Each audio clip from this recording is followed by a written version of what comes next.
안녕하세요. 저는 40대 초반의 여자입니다. 고등학교 때 저에겐 정말 친한 단짝 친구가 있었어요. 신기할 정도로 3년 내내 같은 반이었는데 대학교에 진학하면서부터 조금씩 생활 방식이 달라지기 시작했어요. 어디야? 나 독서실. 잠깐 안 나올래? 나 알바비 받았어. 밥 사줄게. 오늘은 안 될 것 같은데. 친구는 바로 대학에 진학했지만 저의 모의고사만큼 수능 성적이 안 나오는 바람에 재수를 결정했거든요. 그때부터 조금씩 타이밍이 어긋나면서 제가 대학에 진학한 후에도 1년에 2번을 겨우 볼까 말까 하게 됐죠. 그러다 제가 대학에 졸업할 즈음 친구가 결혼한다는 소식을 전해왔어요. 대학 내내 사귄 그 남친이랑? 제가 묻자 친구가 얼굴을 붉히며 그러더라고요. 아니, 나 갈아탔어. 친구는 1년 먼저 졸업을 해서 사회초년생으로 고생을 하던 때였고 저는 졸업반으로 취업 준비로 바쁘다 보니 1년 가까이 만나지 못하고 있었거든요. 언제? 한생. 야, 전 남친을 너무 오래 만났잖아. 이미 좀 시들했는데 계속 만나다 보니까 그렇게 된 거지. 하여튼 은근히 남자가 끊이질 않아. 부럽냐? 그래, 부럽다. 사실 전 대학에 1년 늦게 들어간 탓에 대학 시절 내내 마음이 조급했거든요. 공부하고 졸업하고 바로 취업할 생각만 하느라 연애는커녕 오는 썸도 발로 차버리곤 했습니다. 그런 친구가 결혼한다고 하니 기분이 묘했어요. 친구가 생각보다 너무 빨리 결혼을 하는 바람에 제가 취업을 한 뒤로는 자연스럽게 연락이 뜸해졌어요. 친구는 뭔가 늘 바쁜 것 같았고 저는 저 나름대로 사회초년생으로 고생을 하고 있었다 보니 늘 연락이 안 되는 친구에게 점점 더 섭섭해졌던 거죠. 그렇게 수년이 흐르자 어느새 친구의 안부는 카톡 프로필 사진으로 확인하는 사이가 됐어요. 그러는 사이에도 친구는 먼저 연락 한 번을 안 하더라고요. 저는 종종 생일에는 생각이 나서 카톡도 보내고 그랬는데 대답도 너무 늦고 대답도 성의가 없기에 나중엔 그마저도 안 하게 되었습니다. 그러나 괜찮았습니다. 그 사이 저에게도 제 반쪽이 될 남자가 생겼거든요. 그는 저의 팀장이었는데 처음엔 카리스마가 넘치다 못해 좀 무섭다 싶을 만큼 저돌적인 사람이었는데 일을 너무 잘해서 욕을 하다가도 수긍할 수밖에 없는 상사였습니다. 우리 팀장님 최연소 팀장인 거 알아요? 그럼 몇 살인 거예요? 우리랑 나이 차이 별로 안 난대요. 진짜요? 엄청 차이 나는 줄 알았는데? 우리 다 깜빡 속았잖아요. 실력이 너무 좋아서 초고속 승진했대요. 대박. 그러던 어느 날이었습니다. 오늘 야근할 수 있으신 분 있으십니까? 퇴근을 30분 앞두고 떨어진 팀장의 질문에 모두 눈치만 보고 있었습니다. 다들 어려우신가요? 너무 조용한 분위기가 어색해서 저는 저도 모르게 손을 번쩍 들고 말았습니다. 야근하면 맛있는 거 사주시나요? 그러나 제 질문에 팀장은 어이가 없다는 듯 저를 볼 뿐 대답이 없었습니다. 덕분에 팀원들은 숨조차 제대로 못 쉬고 있었어요. 저는 슬그머니 손을 내리며 말했습니다. 저 가능해요. 제가 하겠습니다. 그러시죠. 팀장의 대답은 그게 다였습니다. 저는 그날 남아서 팀장이 시키는 프레젠테이션을 수정하느라 고군분투했고 팀장은 맛있는 저녁은커녕 아예 저녁 자체를 잊은 눈치였어요. 비로소 프레젠테이션이 완성되어 팀장에게 보낸 순간 제 배에서 꼬르륵 소리가 나고 말았죠. 사무실 안에는 저와 팀장뿐이었어요. 꼬르륵 소리는 왜 그렇게 크게 나던지 저는 민망함에 자리에서 일어났습니다. 팀장님, 저 할 일 다 끝났으면 가보겠습니다. 수고하셨어요. 인사를 하고 사무실을 나가려던 그때였습니다. 근데 그냥 갑니까? 네? 맛있는 거 사달라면서요. 저는 화들짝 놀라고 말았죠. 아, 그게 사달라는 게 아니라 혹시 사주시나 하고. 팀장은 이내 겉옷을 들고 일어나더니 제 앞을 가로질러 엘리베이터 버튼을 눌렀어요. 맛있는 거 사주려고 뭘 안 시킨 건데 제가 센스가 없었네요. 간식이나 커피라도 좀 시킬 걸 그랬어요. 그런 거 먹으면 입맛 없을까 봐 그랬어요. 미안해요. 그러더니 팀장은 어느 틈에 예약한 건지 고급 오마카세로 저를 데리고 갔고 저는 팀장과 둘이 오붓하게 맛있는 저녁을 먹었습니다. 팀장은 저를 집 앞까지 데려다 주었고 그때부터 좀 묘한 기류가 흐르기 시작했어요. 그리고 1년 뒤 저는 그에게 프로포즈를 받았습니다. 제가 왜 좋았냐고 물으니 남편이 그러더라고요. 난 뭐든 이끌어가는 걸 좋아하는데 잘 따라와주는 당신이 좋았어. 난 잘 따라와주기만 하면 잘해줄 자신이 있었거든. 왜 1년 전에 내가 어리다는 게 알려지면서 팀원들이 은근히 내 말을 안 듣던 때가 있었어. 근데 당신은 내가 민망할까봐 기꺼이 야근도 해줬잖아. 그날 바로 반한 것 같아. 평생 보고 싶은 사람이 될 거라는 예감이 들었어. 좀 특이한 프로포즈였지만 남편답다 싶었어요. 그즈음 남편은 또 한 번의 초고속 승진을 앞두고 있었습니다. 남편이 승진 후 해외 근무를 할 예정이라 결혼을 좀 서둘렀어요. 상견례를 하는데 시어머니께서 너무 좋은 분이시더라고요. 아유, 둘이 참 잘 어울린다. 제가 많이 부족해요. 우리 장남이 골랐으니 내가 뭐 토달 게 없지. 그럼 우리 형 안목은 최고지. 문제는 그 상견례장에 고등학교 때 단짝이었던 제 친구가 와 있었다는 겁니다. 저는 처음 보자마자 놀라서 아는 척을 하려고 했는데 친구가 쌩하니 눈을 피하더라고요. 친구는 제 시동생이 될 사람의 아내였어요. 그제야 결혼식 때 본 신랑의 얼굴이 기억나더라고요. 재수씨, 많이 드세요? 네, 아주버니. 결혼 축하드려요. 저희 아내 잘 부탁드립니다. 손이 똥서지만 결혼 선배시잖아요. 그럼요. 그래도 손이 똥서신데 제가 잘 모셔야죠. 그래, 당신이 잘 모셔. 형수님, 저도 잘 부탁드려요. 그래, 다들 형수님으로 깍듯하게 잘 모셔. 그런데 어쩐지 친구도 그렇고 시동생도 시어머니도 제 남편에게 꼼짝을 못하는 분위기더라고요. 자꾸 저를 모시라고 하질 않나 분위기가 좀 독특하다 싶어 남편에게 물었습니다. 자기야, 근데 왜 자기네 식구들이 자기한테 꼼짝을 못하는 것 같지? 아버지가 일찍 돌아가셔서 내가 사실상 가장이었거든. 어머, 정말? 알고 보니 저희 남편 시어머니의 집부터 동생의 결혼 자금까지 다 해줬더라고요. 시동생 부부는 결혼한 직후부터 시댁에서 합가해 살고 있다고 했습니다. 저는 그제야 친구가 결혼 후 갑자기 연락이 뜸해지고 바빠진 게 그런 이유였나 이해가 되더라고요. 그러나 상견례장에서 저를 모른 척했던 친구의 행보는 이해하기 어려웠어요. 심지어는 상견례가 끝난 뒤에도 친구에게선 별다른 연락이 없었어요. 저도 연락을 할까 말까 하다가 그냥 관뒀어요. 어쩐지 좀 섭섭하더라고요. 남편 앞에서는 깍듯하게 모시겠느니 어쩌니 하더니 뒤에선 아예 모른 척이라니. 친한 친구였는데도 얄미운 마음이 들어 결혼만 해봐라, 내가 형님 노릇을 톡톡히 해주겠다 싶었죠. 결혼 후 얼마 지나지 않아 남편은 해외 근무를 나가게 됐어요. 남편을 보내고 온 날 시어머니께 바로 연락이 왔습니다. 오늘 저녁은 우리 집에서 와서 먹는 게 어떠니? 신랑 보내고 허전할 텐데. 네, 어머니 그럴게요. 시어머니께서 부르시기에 갔는데 저녁 준비가 하나도 안 돼 있는 겁니다. 예, 넌 왜 이렇게 늦게 오니? 같이 저녁 먹기로 했으면 빨리빨리 와야지. 네 동서도 이제야 오고 뭐 어쩌라는 거야? 아, 저 퇴근하고 바로 온 건데. 얼른 들어가서 밥 차려. 돌변한 시어머니의 태도에 당황한 것도 잠시, 저는 일단 부엌으로 갔습니다. 불쑥 아직 비행기 안에 있을 남편이 생각나더라고요. 부엌에 들어가 보니 친구, 아니 동서가 된장찌개를 끓이고 있더라고요. 동서, 난 뭐 할까? 동서는 그제야 제가 온 걸 본 모양이었어요. 하실 거 없어요. 지금 막 퇴근하신 거 아니에요? 좀 쉬고 계세요. 그러나 동서 역시 아직 블라우스 차림에 화장도 지우지 못한 모습이었습니다. 블라우스 아래를 보니 바지만 고무줄 바지로 급히 갈아입은 건지 블라우스를 제대로 바지 안에 넣지도 못했더라고요. 그 모습을 보는데 왜 그렇게 제 마음이 짠하던지 저는 동서를 옆으로 밀어내며 말했습니다. 가서 화장도 좀 지우고 옷도 좀 편하게 입고 와. 나야 집으로 가서 갈아입으면 되지만 동서는 여기가 집이잖아. 동서가 썰고 있던 팔을 대신 썰려고 칼로 손을 뻗는데 동서가 저를 획 밀치더라고요. 저리 가세요. 갑자기 날카롭게 말하는데 너무 당황스러웠습니다. 그런데 그때 시어머니가 기다렸다는 듯이 부엌으로 들어왔습니다. 니들 뭐하냐? 지금 시어머니 앞에서 싸우고 있는 거야? 어머니, 그런 게 아니라 형님, 제가 죄송해요. 동서는 이상하리만큼 저자세였고 시어머니의 돌변한 태도 역시 이해할 수 없었습니다. 시어머니는 저를 위아래로 흘겨보며 말했습니다. 내가 떠받드는 게 내 아들이지 너는 아니잖아. 그렇게 이상하다는 듯 쳐다보지 말고 얼른 밥이나 차리라고. 식사를 마친 뒤에도 시어머니는 물론 시동생까지 치울 생각을 하지 않더라고요. 동서는 익숙한 듯 설거지를 시작했고 이번에도 제가 하겠다고 했지만 동서는 말없이 자리를 비키지 않았습니다. 전 얘가 정말 왜 이러는 건가 싶었어요. 그래도 고등학교 때 가장 친한 친구였는데 이렇게까지 고약하게 굴 건 또 뭔가 싶더라고요.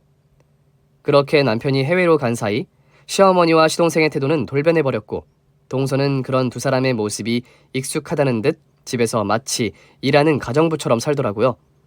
이후로도 시어머니는 툭하면 저를 불러 저녁을 차리라고 했고, 시동생은 저를 보면서 인사는커녕 한쪽 입꼬리만 위로 올린 채 비웃는 듯한 표정을 짓곤 했습니다. 하루는 저에게 그러더라고요.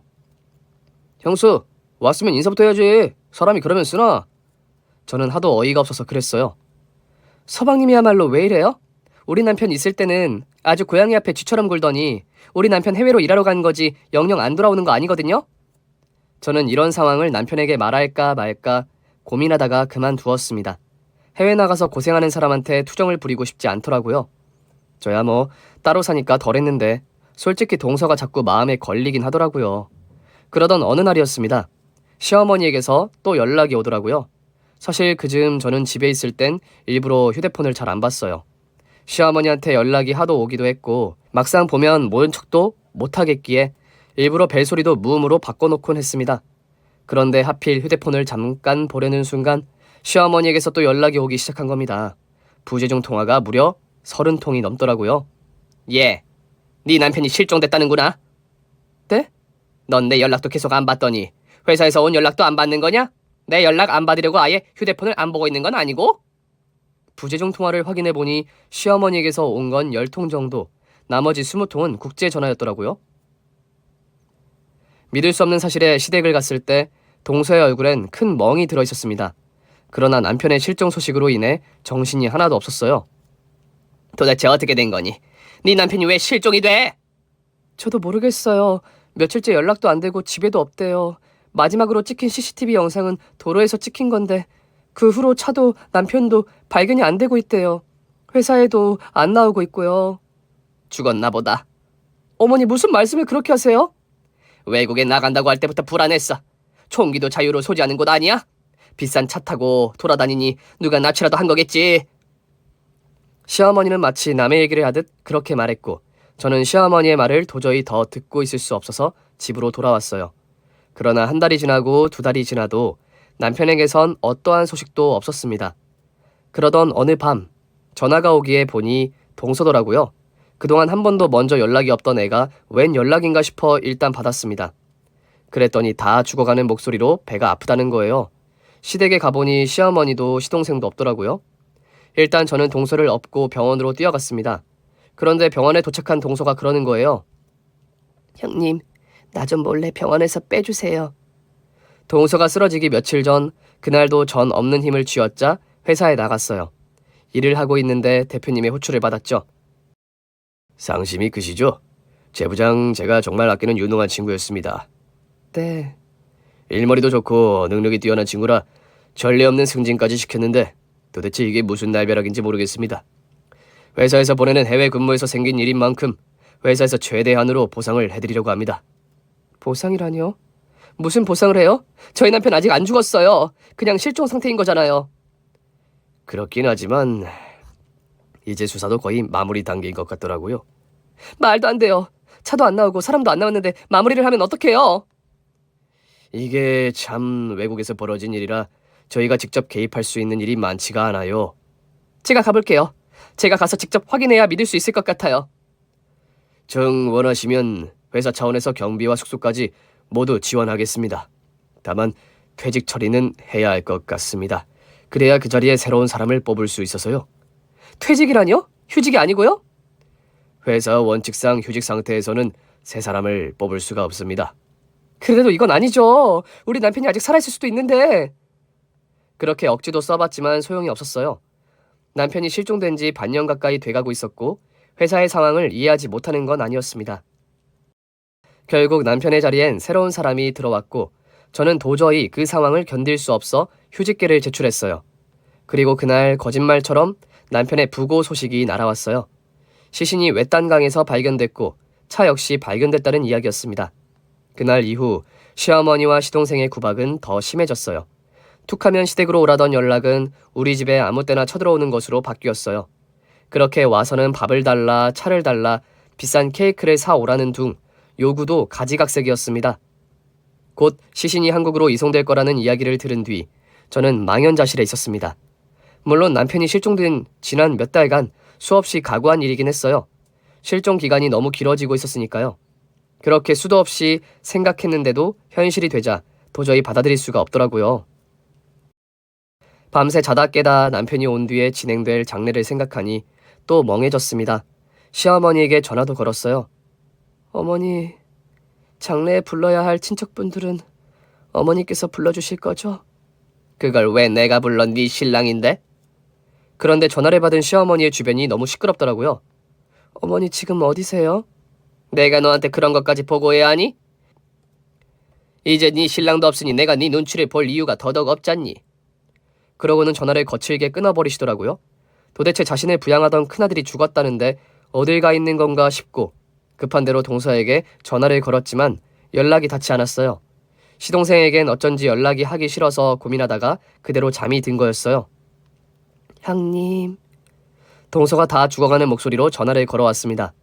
너 왜 그래? 그 순간 전 제 오랜 친구를 걱정하는 마음으로 물었습니다. 배가 너무 아파. 서방님은 없어. 어머니도 아까 둘이 어딜 나간 것 같은데. 뭐 잘못 먹은 거야? 너무 아파.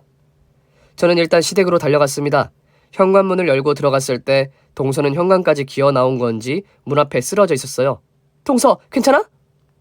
저는 동서를 업고 인근 병원 응급실로 뛰기 시작했습니다. 어디서 그런 초인적인 힘이 나왔는지 모르겠어요. 동서는 응급처치를 받았습니다. 독성 물질이 체내에 계속 쌓여온 것 같은데 도대체 어떤 물질인지 아직은 모르겠네요. 네? 웬 독성 물질이요? 스스로 먹은 거라기엔 오늘 먹은 건 소량인데 이게 아무래도 체내에 쌓이면서 문제를 일으키는 독인 것 같아요. 일단 성분 분석에 들어갔습니다.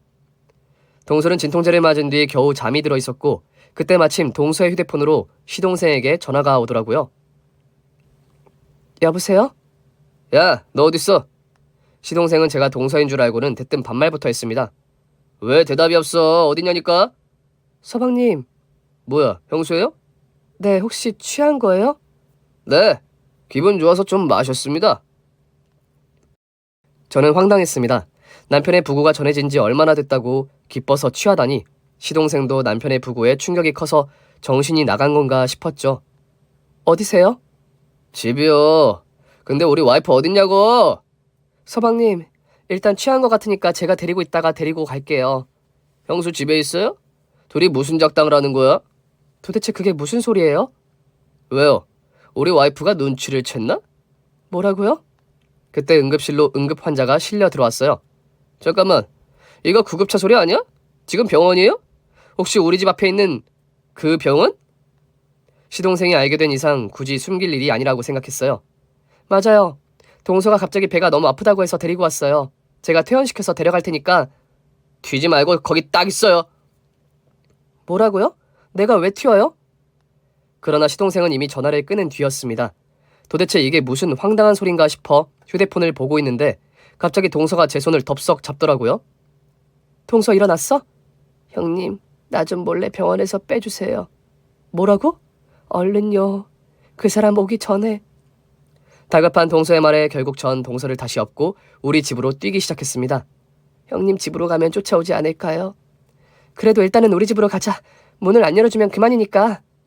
도대체 동서가 왜 이러는 건지는 알 수 없었지만 일단 데리고 갔어요. 우리 집에 도착하고서야 동서는 안도의 한숨을 쉬었습니다.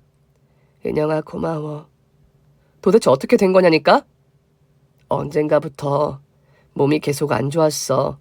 자꾸 힘이 없고 회사에서도 갑자기 정신을 잃는 일도 생기고. 병원에는 가봤어? 가봤는데 병원에서도 이유를 모르겠다고 하더라고.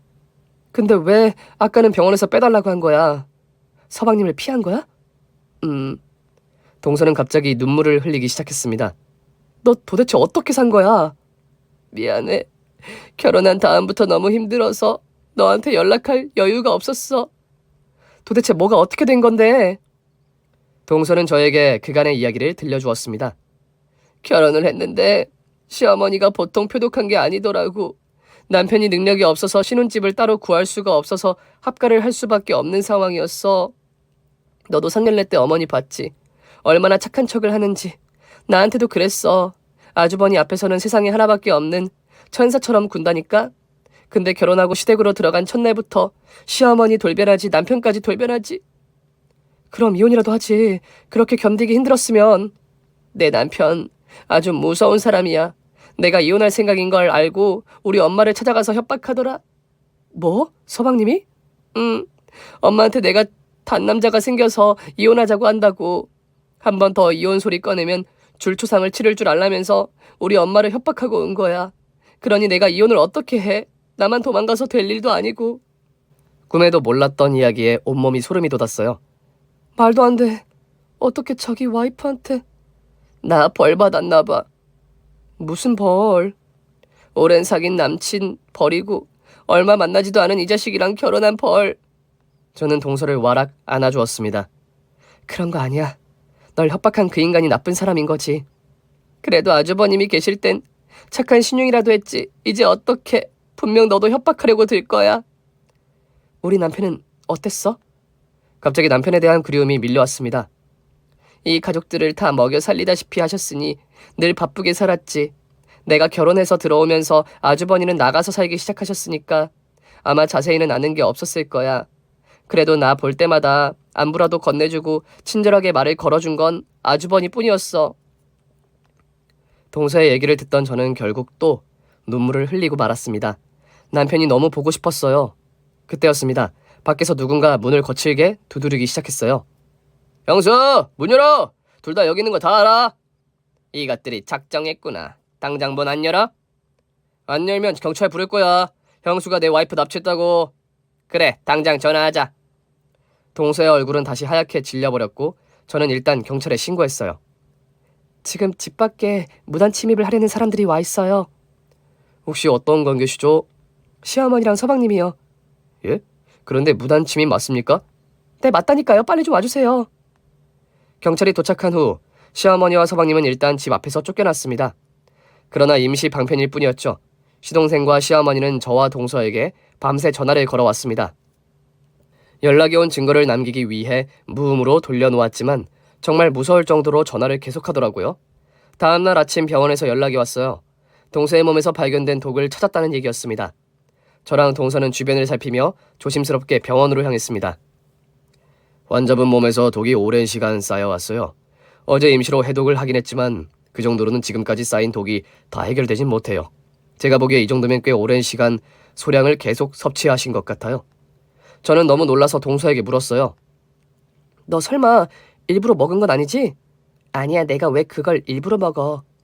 저는 동서가 행여나 자신의 상황을 비관해 스스로 독을 먹은 건가 싶어 걱정했거든요.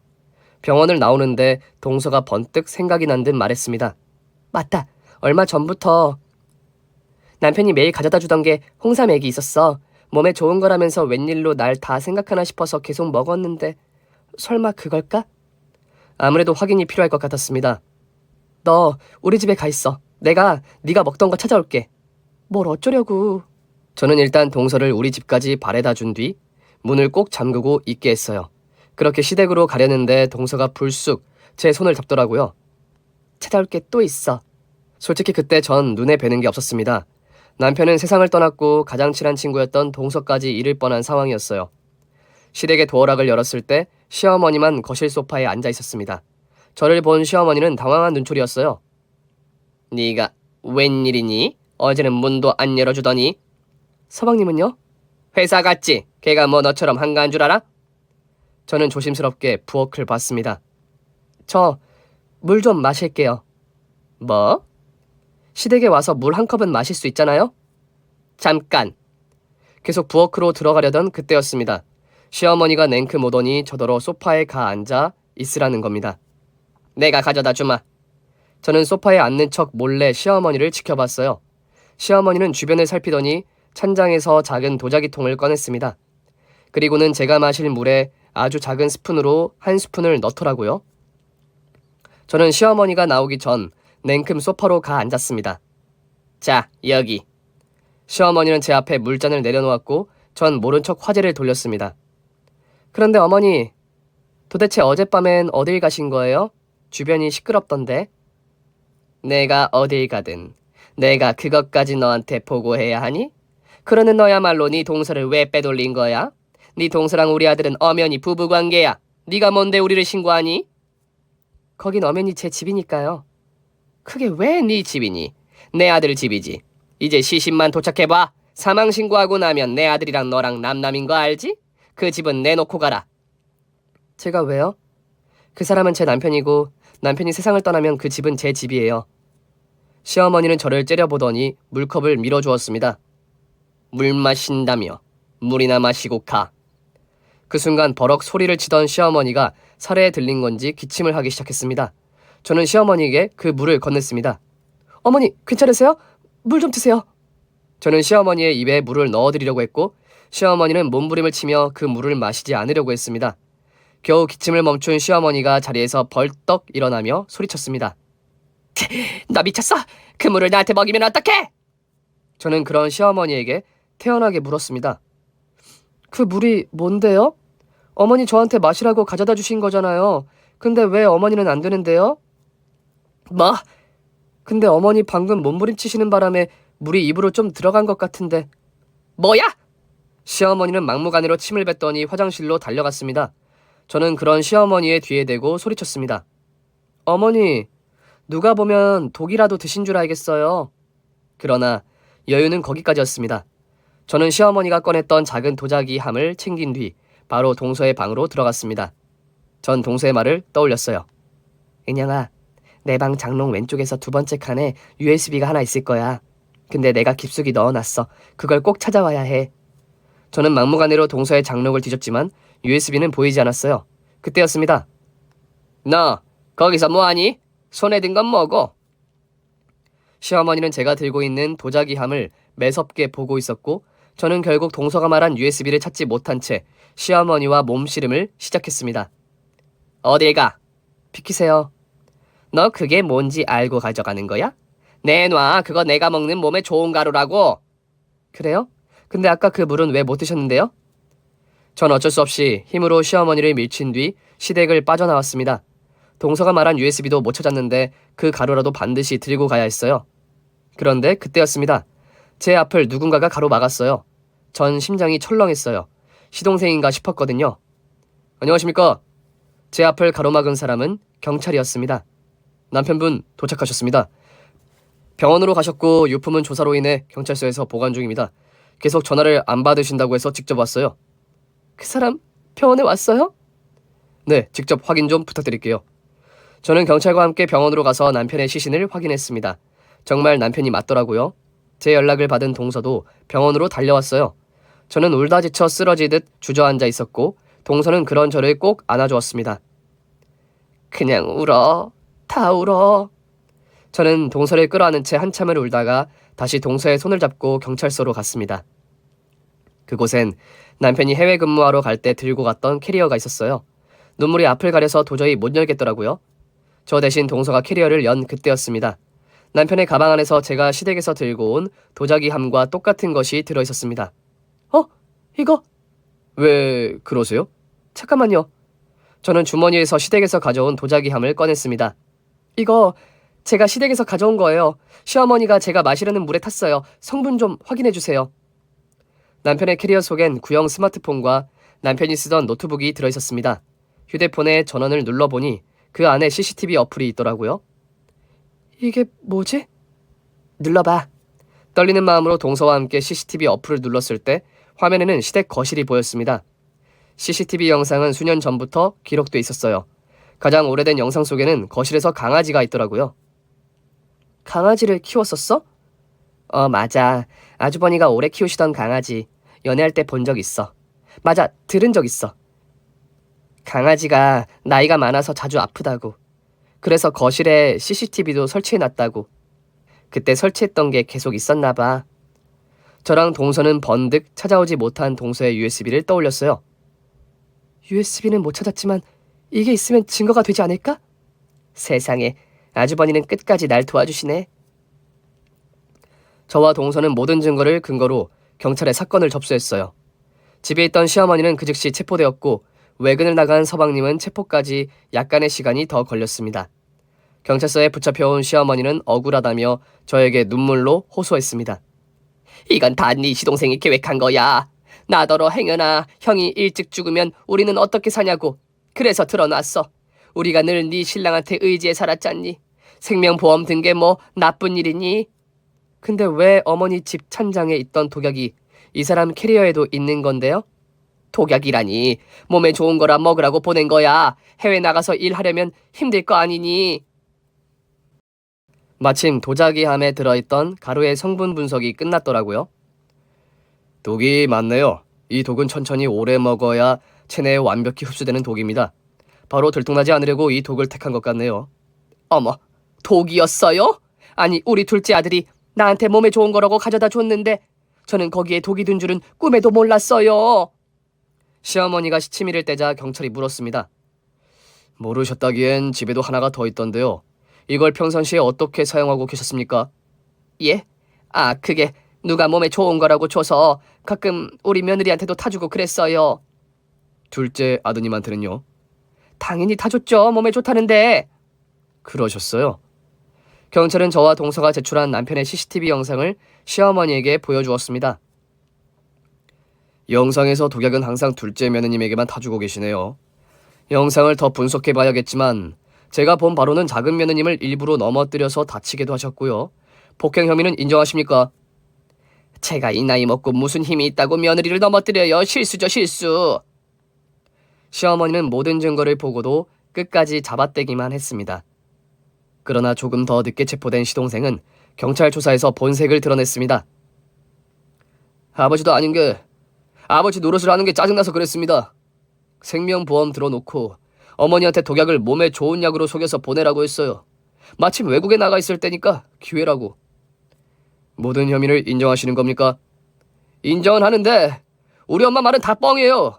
우리 엄마가 작정하고 형 생명보험도 들어놨다고요. 우리 엄마도 형 앞에서 주눅 들어 사는 거 지겹다고 했어요. 야, 이 새끼야. 내가 너 때문에 평생을 형 눈치 보면서 사는 게 지겹다고 했지. 언제 형이 지겹다고 했어? 누구한테 뒤집어 씌우는 거야? 아무리 돌았어도 그렇지. 넌 낳아준 애미도 못 알아보냐?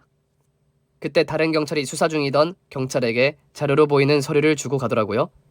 자료를 본 경찰은 심란한 얼굴로 동서에게 물었어요.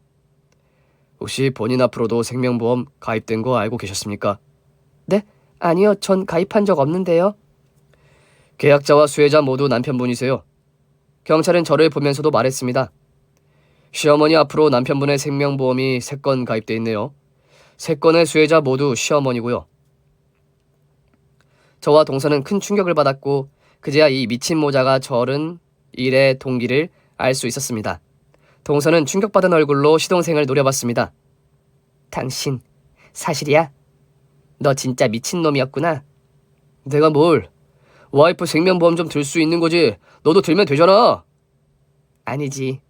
넌 내 생명보험을 들고 날 죽이려고 했잖아. 넌 아직 죽을 만큼 먹지도 않았어. 안 죽었으면 됐잖아. 그런 시동생에게 경찰이 차분한 조로 되물었어요. 저희가 CCTV로 분석해보니 독을 산 건 동생분이 맞더라고요. 독이라는 걸 알고 사신 게 맞네요. 인정하시는 거죠? 시동생은 부들부들 떨며 경찰을 노려보더니 대뜸 시어머니를 향해 소리쳤습니다. 그러니까 왜 똑같은 도자기에 넣어놓고 지랄이야. 형한테 줄 때는 다른 함에 넣으라고 했잖아. 결국 시동생은 모든 혐의를 시인했습니다. 동서가 보는 앞인데도 거침없이 진술을 이어가더라고요. 막상 결혼하고 보니까 별로여서 지겨워서 그랬어요. 같이 살긴 싫은데 그냥 이혼하면 나한테 남는 게 없잖아요. 몇 푼이라도 남겨야지. 그래서 생명보험도 들었어요. 내가 남편이니까 수혜자는 당연히 나일 테니까. 들자마자 죽으면 안 되니까 데리고 살았습니다. 됐습니까? 아내분 생명보험을 든 시점이 결혼 전이던데 처음부터 보험금 수령 목적이었잖아요. 이제와 잡아떼봤자 형량만 늘어납니다. 그러자 시동생 대뜸 저 자세로 말하더군요. 맞아요. 생명보험금 타기 좋을 만한 만만한 여자로 골랐어요. 듣고 있던 동서는 비통한 한숨과 함께 눈물을 흘렸습니다. 진술을 마친 시동생은 유치장으로 끌려가면서도 시어머니를 향해 또 고래고래 하여튼 엄마는 왜 이렇게 도움이 안 돼? 내가 형한테는 다른 방법 쓰라고 했지. 같은 걸 쓰니까 둘 다 걸린 거 아니야? 내가 널 가엾다고 봐준 게 탈이었지. 너 이 자식 어릴 때 나한테 약속했어 안 했어? 네가 길고양이 데려다가 죽인 날 내가 다시는 이런 짓 하면 가만 안 둔다고 했어 안 했어? 내가 뭐 아직도 앤 줄 알아? 엄마는 뭐 저랬다고 난리야. 엄마도 묵인했잖아. 내가 이렇게 그토록 내버려 뒀잖아. 아우 저 새끼가 진짜. 네 형이 너 결혼시키지 말라고 했을 때 내가 그 말을 들었어야 했어. 네 형이 똑똑해서 뭔가를 분명 눈치챘던 거야. 재판이 끝난 뒤 동서가 그러더라고요. 사실 처음엔 아주버니가 많이 불편했었어. 시댁에 인사를 갔는데 남편한테 막 화를 내시는 거야. 네가 결혼을 왜 하냐고. 혼자 살라면서 나는 내가 싫어서 그러시는 줄만 알았어. 남편의 노트북을 열어보니 그간의 심경이 담긴 일기가 있었어요. 남편의 자기 남동생과 어머니가 좀 이상한 사람이라는 걸 알고 있었더라고요. 그래서 더 세게 단속해왔고 남동생은 종종 정신병원에 보내 치료도 계속 받게 했었더라고요. 그러나 동서는 이러한 사실도 전혀 몰랐다고 했습니다. 남편은 바로 부검에 들어갔습니다. 사인은 독극물에 의한 것으로 밝혀졌어요. 독극물이 체내에 쌓인 상태로 장거리 운전을 하다가 의식을 잃었고 운전하던 차와 함께 강물에 빠지면서 장기간 실종이 됐던 거죠. 모든 조사와 함께 시어머니와 시동생의 재판이 진행됐습니다. 두 사람 모두 징역을 확정받았어요. 재판이 끝난 뒤 저는 시어머니에게 달려가 따져 물었습니다. 왜 그러셨어요? 우리 남편 가장 노릇하면서 어머니랑 서방님까지 다 책임지고 살았잖아요. 뭐가 아쉬워서 생명보험을 들어서 사람을 죽여요? 계속 우릴 책임지고 살 거였으면 너랑 결혼하지 말았어야지. 어느 날 갑자기 너랑 결혼한다고 상의도 없이 결정해버렸는데 우린 어떡하니? 이제 찬밥 신세일 텐데? 거짓말하지 마세요. 생명보험 들어놓은 게 꽤 오래전이던데? 이런 날이 올까봐 말 그대로 미리 보험 좀 들어놨다. 왜? 동서 쓰러지던 날 서방님이랑 어디 계셨던 거예요? 지방 카지노에 있었다. 왜? 아무리 그래도 그렇지. 아들이 세상을 떠났는데 카지노에 가는 게 말이 돼요? 보험금 탈 생각에 신나서 베팅 좀 했다. 왜? 끝내 사이코인 모자와 상식적인 대화는 할 수 없었어요. 시어머니와 시동생은 끝내 미안하다는 말조차 하지 않더라고요. 그럼에도 가족이었다고 기대했던 제가 그들을 끝내 믿어보려 했던 남편이 안쓰럽더라고요. 재판 결과가 나온 뒤 저는 복직했습니다. 남편을 잃은 슬픔도 남편이 당한 배신도 너무 고통스러웠지만 뭐라도 해야 견디겠더라고요. 매일 밤 울더라도 다음 날은 출근을 했습니다. 그렇게 몇 달이 지났을 때 친정에서 쉬고 있던 동서를 찾아갔어요. 좀 어때? 많이 좋아졌어. 몸도 많이 회복했고. 미안, 네가 그렇게 힘들게 결혼 생활하는 줄도 모르고 사실 나 네가 미웠었다? 근데 지금이 더 미워. 뭐 지금이? 나한테 말을 했어야지. 도와달라고. 처음엔 뭐가 뭔지 모르기도 했고 너도 많이 바쁘고 힘들 때였잖아. 내 짐까지 어떻게 얹어줘. 내 짐이 보통 짐도 아니고. 그래도 너 대단하다. 그 와중에 증거까지 수집하고. 나라면 그렇게 못했을 거야. 결국 아주버님이 다 도와주신 거지. 내가 조금만 더 일찍 신고했더라면 아주버님도 살았을 텐데. 네가 자책할 일 아니야. 그 인간들이 사이코들인 거지. 그렇게 몇 년이 지났습니다. 저는 회사에서 팀장이 됐어요. 한때는 불도저 남편이 앉아 있었던 자리에 제가 앉게 된 거죠. 오늘 저랑 야근하실 분? 팀원들이 하나둘씩 제 눈을 피하더라고요. 아무도 없습니까? 그때 저 앞에서 한 사람이 손을 번쩍 들었습니다. 최근에 저희 팀에 들어온 신입이었어요. 팀장님, 그러지 말고 절친과 함께 칼퇴하는 건 어떠세요? 요즘 프로젝트가 다 잘 돼서 열정이 넘치시는 건 알겠는데 계속 그렇게 팀장하다가는 팀원들한테 고발당합니다. 그 신입은 바로 저의 동서였어요. 동서의 발언은 팀원들에게 열화와 같은 성원을 입었고 결국 전 야근을 깨끗하게 포기했습니다. 그럼 우리 맛있는 거 먹으러 갈까? 동서는 그해 신입사원 모집에 당당하게 합격해 저희 팀에 들어왔어요. 어느 날 갑자기 저한테 그러는 거예요. 나 너희 회사 지원했어. 전에 다니던 회사는 어쩌고? 복직 안 하게? 그냥 너랑 가까이 살고 싶어서. 치, 연락 한 번 안 할 때는 언제고. 그러니까 이제라도 다시 가까이 살자. 내가 잘할게. 그렇게 우리는 다시 절친으로서의 삶을 이어가고 있습니다. 얼마 전에 받은 연락인데 그 사이코 모자가 감옥에서도 사고를 치는 바람에 형량이 늘었다고 하더라고요. 저와 동서는 여전히 사이코 모자의 이야기만 나오면 밤을 새워 부들부들 떨며 얘기할 만큼 화가 납니다. 비록 많은 것을 잃었고 여전히 고통스러울 때도 있지만 함께 기억하고 함께 슬퍼하고 또 때때로 함께 웃으면서 앞으로 나아가려고요. 그렇게 우리는 함께 겪었던 고통을 행복의 시간으로 바꾸려고 노력하고 있어요. 계속해서 함께하며 고통은 반으로 줄고 행복은 배가 되지 않을까요? 잃을 게 있으면 또 얻는 게 있더라고요. 저는 저에게 돌아온 절친과 함께 오늘도 작지만 확실한 행복을 쌓아가고 있습니다. 오늘 준비한 사연은 여기까지입니다. 재미있게 들으셨다면 구독과 좋아요, 알림 설정까지 눌러주세요. 그럼 저는 다음 사연으로 찾아뵐게요. 오늘도 건강하고 행복하세요.